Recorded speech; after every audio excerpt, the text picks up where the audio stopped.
Hi everyone, and welcome to week 10. This week is focused on understanding children with diverse needs. So to start off, I just want to talk a little bit about what I mean by children with diverse needs or children with special needs. Children with diverse learning needs will really be included in any program or setting that you enter.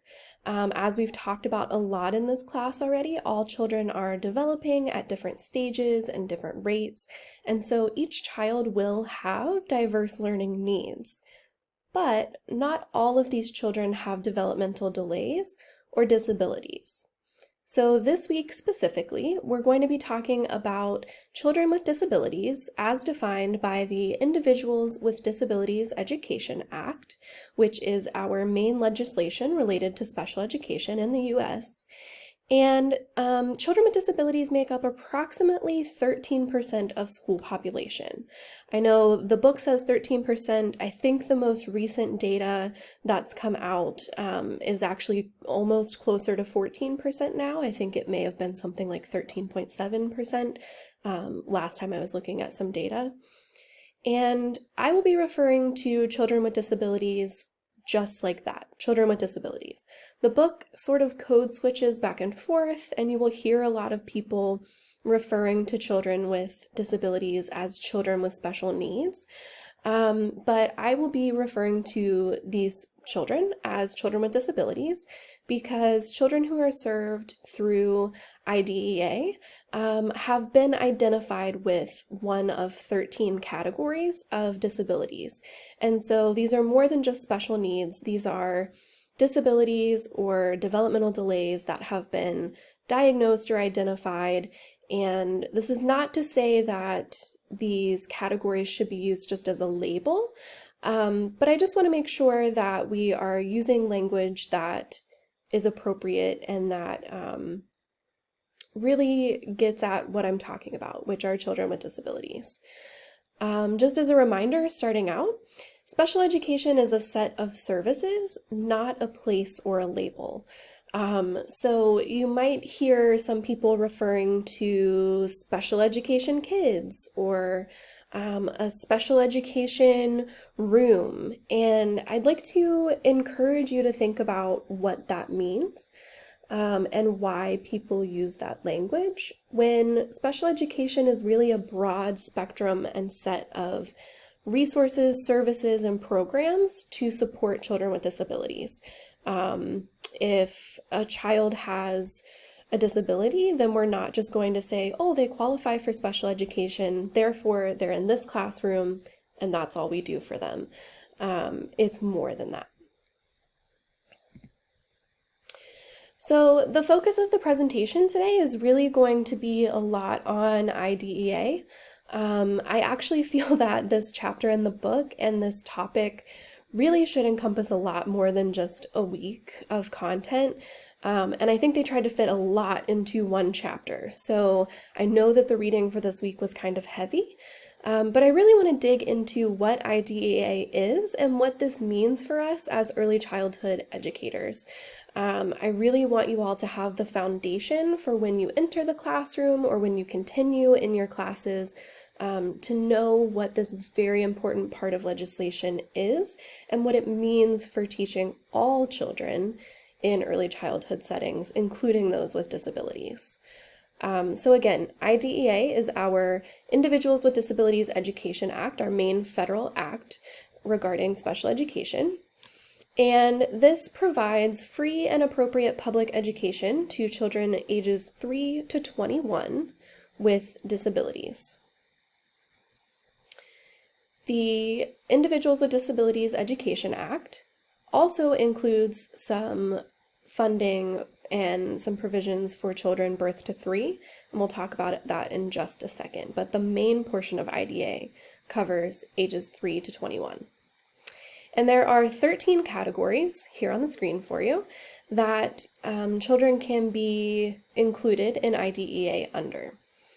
The most common, I would say, that you will probably see are autism, intellectual disability, multiple disabilities, speech or language impairment, specific learning disability, but this also includes things like a traumatic brain injury or TBI, visual impairments, deaf-blindness, deafness, emotional disturbances, hearing impairment, and orthopedic impairment or other health impairment.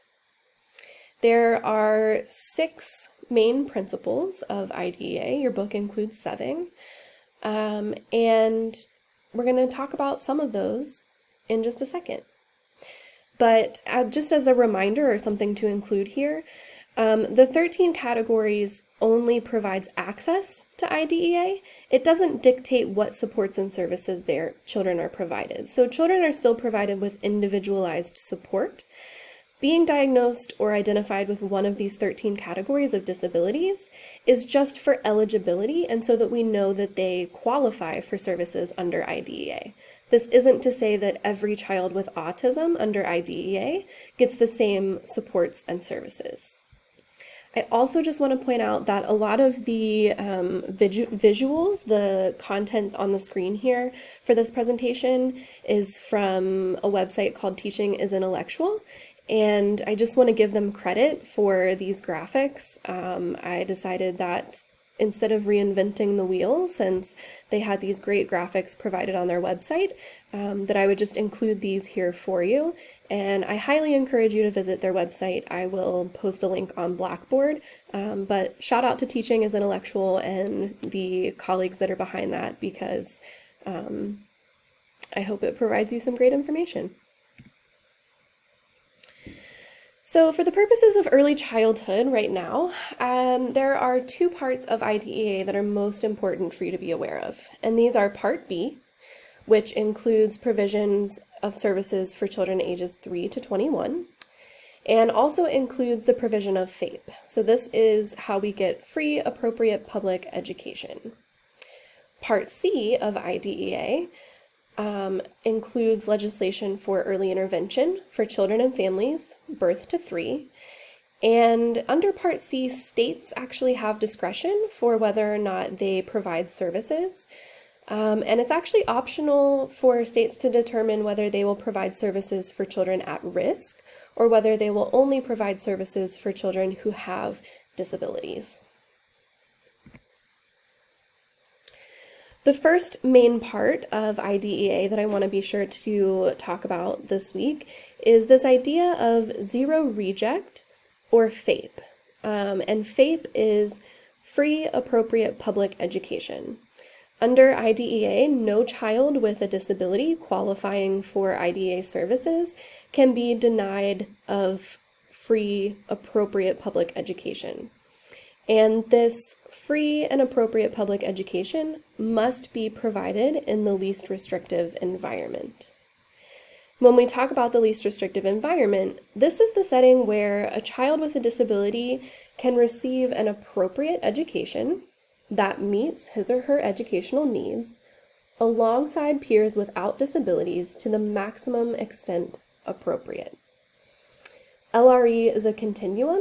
Not all children will receive all services in the general education classroom, but we really want to be starting with the general education classroom and then working our way to more specialized or specific settings to the extent appropriate in order to best support the child. There's also something included in IDEA called procedural safeguards. And these procedural safeguards protect parents and students' access to information collected on a student and establishes procedures to resolve disagreements. So parents have a right to collect information about their child and their learner, and to have access and to know who has access to information about their child's educational records, such as an IEP or any evaluation materials. We also want to make sure that evaluation for special education services is appropriate. We want to be using multiple means of assessment to provide assessment in the learner's primary language and across time and environments. Learning English is not a qualifier for special education. I think this is a really important point. If a child is not meeting adequate progress because of a language barrier, that does not qualify them for special education.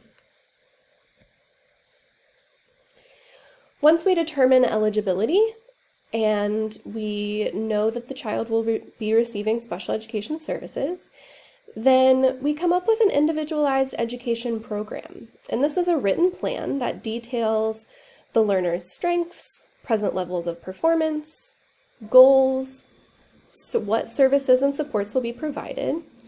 And this is really a binding document that is used to provide services for children with disabilities. And I have an example IEP here. And I just want you to see that this is a pretty hefty document. This is an IEP from when I was working in school several years ago. So this is actually from either West Virginia or Ohio. Each state has their own format for an IEP. But this is probably about 15 to 20 pages. And it includes things like assessment data, any present levels of performance that we have on a student. There's a transition plan for children who will be transitioning to higher grades. And we also have our annual goals, how they will be met, what services will be provided, and where. And I can post some example IEP documents on Blackboard for you as well. When we talk about services for children birth to 3, we actually have a different plan, and this is the IFSP, or Individualized Family Service Plan. And this is a very similar plan, but it really is focused on both child and family outcomes. So instead of just being focused on what the child will do, we're also going to be focused on what the family will do. So some things that might be included in an IFSP also include things like routines matrices. And that's because we will be providing early intervention services in the natural environment, such as a child's home. So I am going to take notes on, for example, a child-led activity. And I'm actually going to be supporting the parent in letting them know how they can support the child, and also creating some goals or outcomes specific for the family. So the parent also has outcomes that they will be meeting as part of special education services. I also want to touch a little bit on this idea of inclusion. Inclusion supports teaching children with disabilities in the least restrictive environment. And there is a hot debate over whether we should be teaching young children using full inclusion, which is when students with disabilities receive all instruction in a general education classroom, or partial inclusion, which is when children with disabilities receive some instruction in the general education classroom and some in a specialized setting or separate setting, such as a resource room. And I just want to encourage you to think about what is best for students. Is this a social justice issue? I believe that it is. But we have these separate settings, and are they equal? Are they appropriate? What does the least restrictive environment requirement for IDEA tell us about inclusion? And sometimes it might not be appropriate to include children all the time in the general education classroom, but I believe we should always start there and aim for full inclusion as the gold standard. This also requires teachers to be trained in order to support all children in the general education setting, and we'll talk about that in a couple of weeks. Just so that you know what's coming up next, like I said, this chapter encompasses a lot, and I felt like looking at IDEA was really the most important part of that this week. But moving forward, we will start talking about these teaching and learning strategies to support all children, including children with disabilities. And those include things like consultation and collaboration, universal design for learning, and response to intervention or response to instruction, RTI. So I'm not overlooking those or skipping them. We will be getting to those when we talk about developmentally appropriate practices. And yeah, that's it for this week.